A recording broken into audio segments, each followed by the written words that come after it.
పట్టణ్ చెరువు IB guest house లో జరిగిన బీజేపీ నియోజకవర్గం ముఖ్య నేతల సమావేశానికి మెదక్ ఎంపీ రఘునందన్ రావు, ఎమ్మెల్సీ అంచిరెడ్డి, జిల్లా అధ్యక్షురాలు గోదావరి హాజరయ్యారు.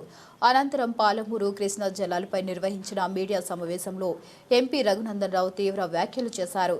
రాష్ట్ర అసెంబ్లీలో పాలమూరు కృష్ణా జలాలపై చిత్తశుద్ధితో చర్చ జరగడం లేదని విమర్శించారు. బీఆర్ఎస్, కాంగ్రెస్ రెండు పార్టీలకు విజన్ లేదని ప్రజలను పవర్ పాయింట్ ప్రెజెంటేషన్తో గందరగోళానికి గురి చేస్తున్నారని అన్నారు. 10 సంవత్సరాల్లో టీఆర్ఎస్ పార్టీ అధికారంలో ఉన్నటువంటి 10 సంవత్సరాల్లో కృష్ణా నదీ జలాల విషయం లోపల అప్పటి ముఖ్యమంత్రి చంద్రశేఖరరావు గారు ఢిల్లీకి వచ్చి సంతకం పెట్టినటువంటి పేపర్లు, తెలంగాణకు ఎన్ని టీఎంసీలు అయితే సరిపోతాయని ఆ రోజు తెలంగాణ ఉద్యమకారుడిగా అంగీకరించిండో ఈ విషయాలు చాలా స్పష్టంగా ప్రజల ముందు ఉంచడం జరిగింది. కాంగ్రెస్ పార్టీని టీఆర్ఎస్ తిట్టడం, టీఆర్ఎస్ని కాంగ్రెస్ తిట్టడం తప్ప నిజంగా పాలమూరు పట్టణానికి లేదా పాలమూరు జిల్లాకి, వలసల జిల్లా అని పేరుపడినటువంటి పాలమూరుకి న్యాయం చేయడం లోపల 10 ఏళ్ళు అధికారంలో ఉన్నటువంటి టీఆర్ఎస్ పార్టీ కానీ, 2 సంవత్సరాలుగా పాలమూరు బిడ్డ ముఖ్యమంత్రి అయితే మా జిల్లా స్థితిగతులు మారుతాయని ఆశపడిన కాంగ్రెస్ నాయకత్వంలో పాలమూరు పరిస్థితులు కానీ ఏమీ మారలేదు. 10 సంవత్సరాల్లో వాళ్ళు చేసినటువంటి నష్టం ఎంత ఉందో 2 సంవత్సరాల్లో ఇప్పటి ముఖ్యమంత్రి రేవంత్ రెడ్డి కూడా పాలమూరు జిల్లాకు అంతే నష్టం చేస్తూ ఉన్నారు. వీళ్ళకి విజన్ లేదు. ప్రతి చేనుకు నీరు, ప్రతి చేతికి పని అనేటువంటి లక్ష్యంతో భారతీయ జనతా పార్టీ నదుల అనుసంధానం పేరిట ఒక కార్యక్రమాన్ని దేశవ్యాప్తంగా చేస్తుంటే వీళ్ళు నువ్వెంత తిన్నావు నేనెంత తినాలి అనేటువంటి పంచాయతీ తప్ప ఈ రాష్ట్ర శాసనసభలో మంత్రి ఒక పవర్ పాయింట్ ప్రజెంటేషన్ ఇస్తే ఇలా ప్రతిపక్ష నాయకుడు ఇంకొక ప్రజెంటేషన్ ఇస్తూ ఉన్నాడు. వీళ్ళు ప్రజలని మభ్యపెడతా ఉన్నారు తప్ప వాస్తవంగా పాలమూరు విషయంలో కానీ, కృష్ణా జలాల పంపిణీ విషయంలో కానీ నాటి టీఆర్ఎస్కు నేటి కాంగ్రెస్కి మధ్యలో ఏం తేడా లేదు. ఈ రెండు ఒక నాణానికి బొమ్మ బొరుసు లాంటివి. వీళ్ళిద్దరూ కలిసి పాలమూరు జిల్లా ప్రజల్ని వంచిరు, మోసం చేసిరు తప్ప అసెంబ్లీలో నిన్న కాంగ్రెస్ పార్టీ చిత్తశుద్ధి, కాంగ్రెస్ ముఖ్యమంత్రి మాట్లాడుతుంటే అక్కడ ఉన్నటువంటి ఎమ్మెల్యేల హాజరు చూస్తే కాంగ్రెస్ పార్టీకి పాలమూరు జిల్లాకు చేయాల్సిన న్యాయం పట్ల ఎంత చిత్తశుద్ధి ఉందో తెలుస్తూ ఉంది. పట్టుమని 20 మంది ఎమ్మెల్యేలు లేరు నిండు శాసనసభలో. ఇది రాష్ట్ర ప్రజలు గమనిస్తూ ఉన్నారు. ఇది దురదృష్టకరం, బాధాకరం. నిండు శాసనసభలో సీరియస్గా చర్చ జరుగుతున్నప్పుడు వ్యక్తిగతమైనటువంటి దూషణలు, నీ కడుపులో అంత కంపు ఉందంటే నీ నోట్లు ఇంత కంపు ఉందని తిట్టుకుంటున్నారు తప్ప కంపును శుద్ధి చేసి రాష్ట్రాన్ని బాగు చేసి పాలమూరుకి నీళ్ళు ఎట్లు ఇవ్వాలనే విషయం లోపల ఇద్దరికీ చిత్తశుద్ధి లేదు.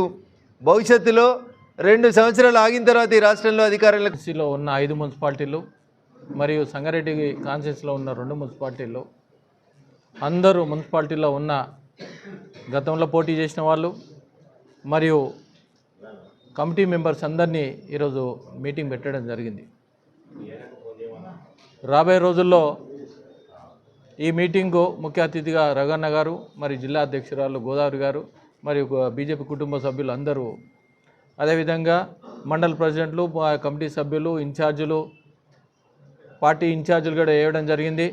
రాబోయే రోజుల్లో ఏ విధంగా కైవసం చేసుకోవాలి, ప్రధానమంత్రి గారు 15th ఫైనాన్స్ నుంచి ఏమేమి ఇస్తూ ఉన్నాం, అమృత్ స్కీమ్లో ఏమేమి ఇస్తూ ఉన్నాం, అదేవిధంగా ప్రధానమంత్రి ఆవాస్ యోజన నుంచి ఏ విధంగా ఉన్నది, ఈ ఎలక్షన్స్ ఏవైతే ఉన్నాయో మొన్న క్యాబినెట్ మీటింగ్లో కూడా ఒప్పుకోవడం జరిగింది.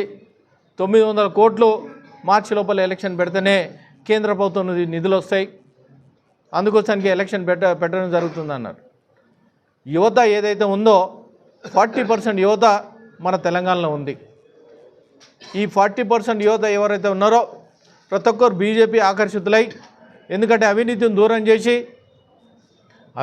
దూరం చేసిన పార్టీ ఏకైక పార్టీ భారతీయ జనతా పార్టీ. ఎప్పుడైతే అవినీతిని దూరం చేసినామో అభివృద్ధికి ముందుకు పోవడానికి ఆస్కారం ఉంది. ఈ అవినీతితోనే అభివృద్ధి అంతమంది రాష్ట్రంలో ఏదైతే గత పార్టీ ఉన్నారో ఈ 5 మున్సిపాలిటీలైనా 2 మున్సిపాలిటీ సంగారెడ్డి అయినా మేము కైవసం చేసుకుంటాం. ప్రజలు మా వైపు ఉన్నారు. మొన్నటికి మొన్న కూడా మేము సర్పంచ్ ఎలక్షన్లో వార్డు మెంబర్లు అయితే కొన్ని వేల మంది గెలవడం జరిగింది. అదేవిధంగా ఎడ్యుకేటెడ్స్ ఎవరైతే ఉన్నారో ఎడ్యుకేటెడ్స్ కూడా నన్ను గెలిపేయడం జరిగింది. ప్రతి ఒక్కరూ అభివృద్ధి చెందాలంటే భారతీయ జనతా పార్టీకి ఓటేయాలని తాతలాడుతున్నారు. భారతీయ జనతా పార్టీ తాతలాడుతున్నారు. ఇది కైవసం చేసుకోవడానికి ప్రిపరేటివ్ మీటింగ్ పెట్టడం జరిగింది. అదేవిధంగా కొన్ని ఓట్ల పరంగా ఏవైతే ఉన్నాయో చాలా అవకతవకలు ఉన్నాయి. అవన్నీ కూడా కలెక్టర్ గారికి అవసరమైతే స్టేట్ ఎలక్షన్ కమిటీకి కూడా కాంప్లైంట్ ఇవ్వడానికి రేపు ఎట్టి పరిస్థితుల్లో జిల్లా ఆధ్వర్యంలో జిల్లా అధ్యక్షుల ఆధ్వర్యంలో కలెక్టర్ గారు కూడా ఒకటి రిప్రజెంటేషన్ ఇవ్వడం జరుగుతుంది. ఏ విధంగా అయితే భారతీయ జనతా పార్టీ పటిష్టంగా పట్టుదలతోని ముందుకు పోతూ ఉన్నది, 7 మున్సిపాలిటీని గెలుచు